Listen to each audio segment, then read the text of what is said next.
High command ಒಪ್ಪಿದ್ರೆ ನಾನೇ ಮುಖ್ಯಮಂತ್ರಿ ಎಂಬ ಸಿಎಂ ಸಿದ್ದರಾಮಯ್ಯನವರ ಹೇಳಿಕೆಯ ಬೆನ್ನಲ್ಲೇ ಡಿಸಿಎಂ ಡಿಕೆ ಶಿವಕುಮಾರ್ ಅವರು ಕೂಡ ರಿಯಾಕ್ಟ್ ಮಾಡಿದ್ದಾರೆ.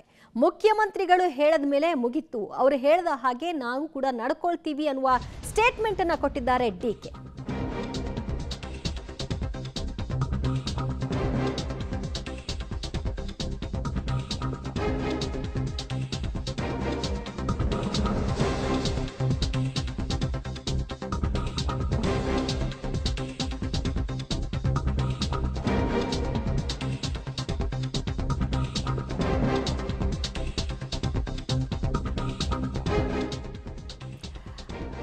ಹೈಕಮಾಂಡ್ ಒಪ್ಪಿದ್ರೆ 5 ವರ್ಷ ನಾನೇ ಸಿಎಂ ಎಂಬ ಹೇಳಿಕೆ ವಿಚಾರಕ್ಕೆ ಸಂಬಂಧಪಟ್ಟ ಹಾಗೆ ಸಿಎಂ ಸಿದ್ದರಾಮಯ್ಯ ಹೇಳಿಕೆ ವಿಷಯವಾಗಿ ಡಿಸಿಎಂ ಡಿಕೆ ಶಿವಕುಮಾರ್ ಪ್ರತಿಕ್ರಿಯಿಸಿದ್ದಾರೆ.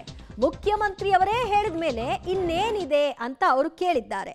ಅವರು ಹೇಗೆ ಹೇಳ್ತಾರೋ ಅದರಂತೆ ನಡೆದುಕೊಳ್ತೀವಿ ಹೀಗಂತ ಕೆಂಪೇಗೌಡ ಏರ್ಪೋರ್ಟ್ಗೆ ಬಂದಿಳಿದ ನಂತರದಲ್ಲಿ ಮಾಧ್ಯಮಗಳು ಕೇಳಿದ ಪ್ರಶ್ನೆಗೆ ಡಿಕೆ ಶಿವಕುಮಾರ್ ಅವರಿಂದ ಸಿಕ್ಕಂತಹ ಉತ್ತರ ಇದು. ಹೈಕಮಾಂಡ್ ಭೇಟಿಗಾಗಿ ನಾನು ದೆಹಲಿಗೆ ಹೋಗಿರಲಿಲ್ಲ ಅಂತ ಕೂಡ ಸ್ಪಷ್ಟಪಡಿಸಿದ್ದಾರೆ.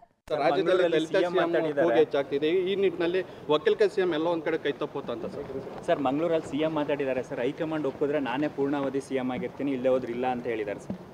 ಸಿಎಂ ಹೇಳಿದ ಮೇಲೆ ಇನ್ನೇನಿದೆ, ಅವ್ರು ಹೆಂಗೆ ಹೇಳ್ತಾರೋ ಹಂಗೆಲ್ಲ ನಾವೆಲ್ಲ ನಡ್ಕೋತೀವಿ ಸರ್. ಒಕ್ಕಲಿಗ ಸಿಎಂ ಕೈ ತಪ್ಪೋತ ಅಂತ ಸರ್. ರಾಜ್ಯದಲ್ಲಿ ದಲಿತ ಸಿಎಂ ಹೆಚ್ಚಾಗ್ತಿದೆ, ಈ ನಿಟ್ಟಿನಲ್ಲಿ ಒಕ್ಕಲಿಗ ಸಿಎಂ ಎಲ್ಲ ಒಂದ್ ಕಡೆ ಕೈ ತಪ್ಪೋತ ಅಂತ ಸರ್. ಮಂಗಳೂರಲ್ಲಿ ಸಿಎಂ ಮಾತಾಡಿದ್ದಾರೆ ಸರ್. ಹೈಕಮಾಂಡ್ ಒಪ್ಪಿದ್ರೆ ನಾನೇ ಪೂರ್ಣಾವಧಿ ಸಿಎಂ ಆಗಿರ್ತೀನಿ, ಇಲ್ಲೇ ಹೋದ್ರೆ ಇಲ್ಲ ಅಂತ ಹೇಳಿದ್ದಾರೆ ಸರ್. ಸಿಎಂ ಹೇಳಿದ ಮೇಲೆ ಇನ್ನೇನಿದೆ, ಅವ್ರು ಹೆಂಗೆ ಹೇಳ್ತಾರೋ ಹಂಗೆಲ್ಲ ನಾವೆಲ್ಲ ನಡ್ಕೋತೀವಿ ಸರ್. ಒಕ್ಕಲಿಗ ಸಿಎಂ ಕೈ ತಪ್ಪೋತ ಅಂತ ಸರ್.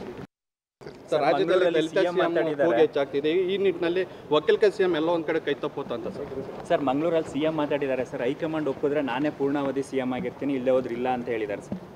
ಸಿಎಂ ಹೇಳಿದ ಮೇಲೆ ಇನ್ನೇನಿದೆ, ಅವ್ರು ಹೆಂಗೆ ಹೇಳ್ತಾರೋ ಹಂಗೆಲ್ಲ ನಾವೆಲ್ಲ ನಡ್ಕೋತೀವಿ ಸರ್. ಒಕ್ಕಲಿಗ ಸಿಎಂ ಕೈ ತಪ್ಪೋತ.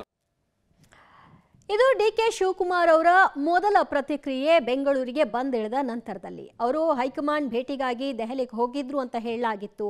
ಅಲ್ಲಿ ಅವರಿಗೆ ಭೇಟಿಗೆ ಅವಕಾಶ ಸಿಗಲಿಲ್ಲ, ಬರಿಗೈನಲ್ಲಿ ವಾಪಸ್ ಬರ್ತಾ ಇದ್ದಾರೆ ಅನ್ನುವಂತಹ ಮಾತು ಕೂಡ ಎದ್ದಿತ್ತು. ಇದೇ ವಿಷಯವಾಗಿ ಕ್ಲಾರಿಟಿ ಕೊಡ್ತಾ ಸಿಎಂ ಸಿದ್ದರಾಮಯ್ಯನವರು ಹೇಳಿದ ಹೇಳಿಕೆಗೂ ಕೂಡ ಅವರು ಬಹಳ ಸಪ್ಪೆ ಮುಖದಲ್ಲೇ ರಿಯಾಕ್ಟ್ ಮಾಡಿದ್ದಾರೆ. ಸಿಎಂ ಹೇಳಿದ ಮೇಲೆ ಇನ್ನೇನಿದೆ ಅಂತ ಅವರು ಕೇಳಿದ್ದಾರೆ.